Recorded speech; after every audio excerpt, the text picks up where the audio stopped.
Assalamualaikum warahmatullahi wabarakatuh. Perkenalkan, nama saya Muhammad Saiful Rizal dengan NIM 1022404 dari kelas C124 Akuntansi.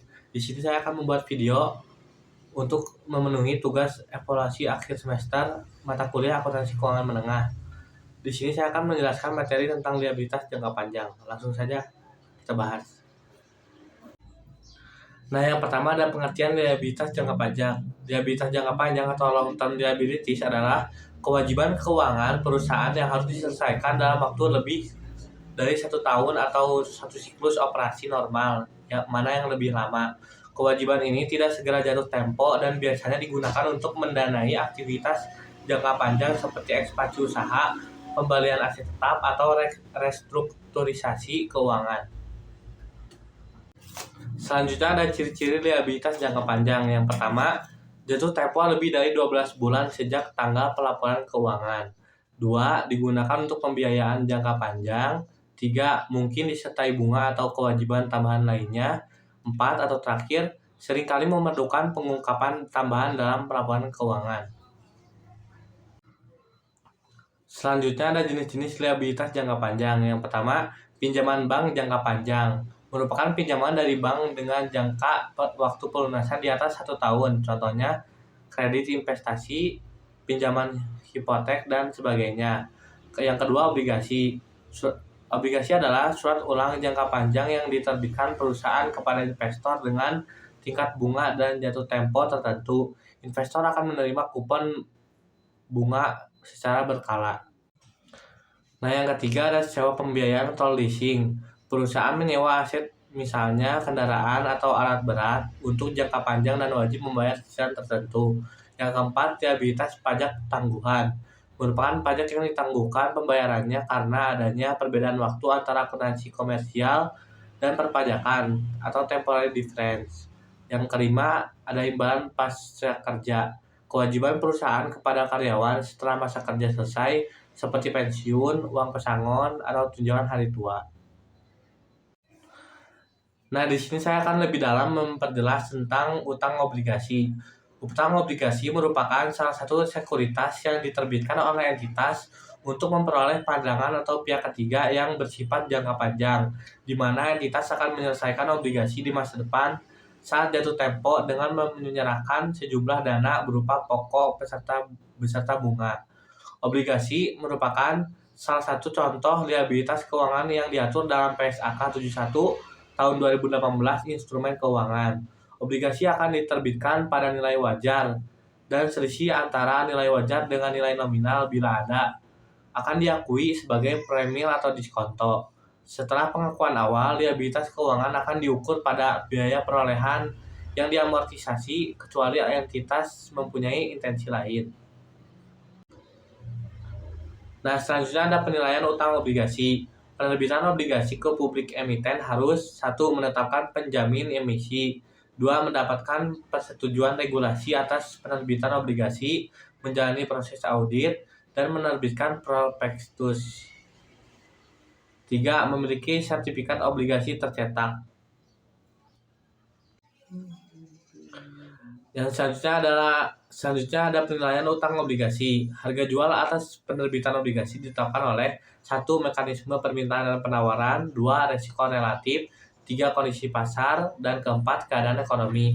Nilai obligasi pada present value dari arus kas masa depan yang diharapkan, yang terdiri atas bunga dan nilai nominal atau prinsipal. Nah, selanjutnya ada suku bunga. Suku bunga nominal atau kupon tercatat suku bunga yang tertulis di dalam kontrak atau perjanjian obligasi.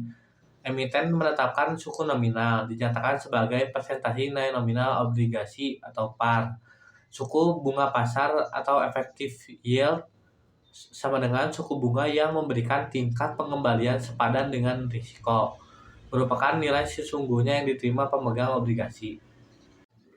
Nah, selanjutnya, jumlah bunga yang dibayarkan kepada pemegang obligasi setiap periode sama dengan suku bunga nominal dikali nilai nominal obligasi. Jumlah bunga yang dicatat sebagai beban oleh emiten sama dengan suku bunga pasar dikali nilai tercatat atau buku obligasi. Nah, selanjutnya ada obligasi dijual dengan diskon. Obligasi dijual dengan lebih murah daripada nilai nominal obligasi ketika investor bisa mendapatkan bunga lebih tinggi jika berinvestasi di tempat lain dengan tingkat resiko sepadan, suku bunga pasar atau yield lebih besar daripada kupon obligasi. Investor tidak mau membeli pada harga nominal obligasi, mengingat jumlah kupon yang diterima tidak dapat diganti.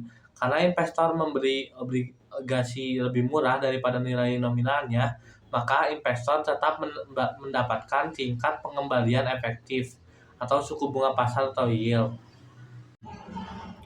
Nah, selanjutnya ada metode suku bunga efektif. Obligasi diterbitkan dengan diskon dikurangi jumlah yang dibayar saat jatuh tempo lebih besar daripada harga penerbitan obligasi. Obligasi diterbitkan dengan premium perusahaan menjual obligasi dengan harga lebih tinggi daripada nilai nominal yang dibayarkan saat jatuh tempo. Penyesuaian terhadap beban bunga obligasi dicatat melalui proses yang disebut amortisasi dengan menggunakan metode suku bunga efektif. Nah, selanjutnya saya ada contoh soal tentang liabilitas jangka panjang khususnya utang obligasi.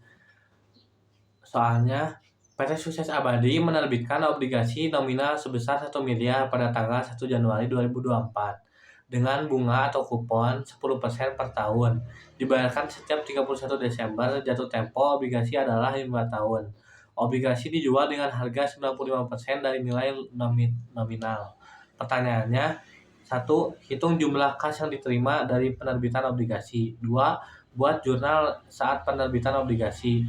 3. Buat jurnal untuk pembayaran bunga pada 31 Desember 2024. Nah, berikut adalah jawaban yang pertama, yaitu jumlah kas yang diterima. Obligasi diterbitkan sebesar 95% dari 1 miliar, yang artinya kas diterima sama dengan 1 miliar dikali 95%, yang hasilnya menjadi 950 juta. Yang kedua ada jurnal saat penerbitan obligasi 1 Januari 2024. Nah, di debit ada kas dan diskonto obligasi. Kasnya sebesar 950 juta dan diskonto obligasinya sebesar 50 juta.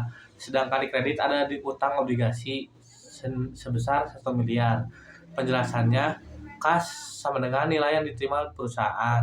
Diskonto obligasi sama dengan selisih antara nilai nominal dan harga jual karena dijual di bawah par. Utang obligasi sama dengan kewajiban perusahaan sebesar nilai nominal. Nah, yang ketiga, jurnal pembayaran bunga pada 31 Desember 2024. Perhitungan bunga, beban bunga di debit sebesar 100 juta dan kas di kredit sebesar 100 juta. Catatan, jika menggunakan metode amortisasi, maka beban bunga juga akan mencakup sebagian amortisasi diskonto. Catatan tambahan, jika obligasi diterbitkan di atas par atau premium, maka jurnal awal mencatat premi obligasi sebagai akun kredit. Metode amortisasi diskonto atau premi bisa menggunakan metode garis lurus atau metode suku bunga efektif. Diskonto dianggap menambah beban bunga selama masa obligasi, sedangkan premi menguranginya. Nah, mungkin itu saja yang bisa saya sampaikan atau jelaskan. Mohon maaf selebihnya jika masih banyak kekurangan. Wassalamualaikum warahmatullahi wabarakatuh.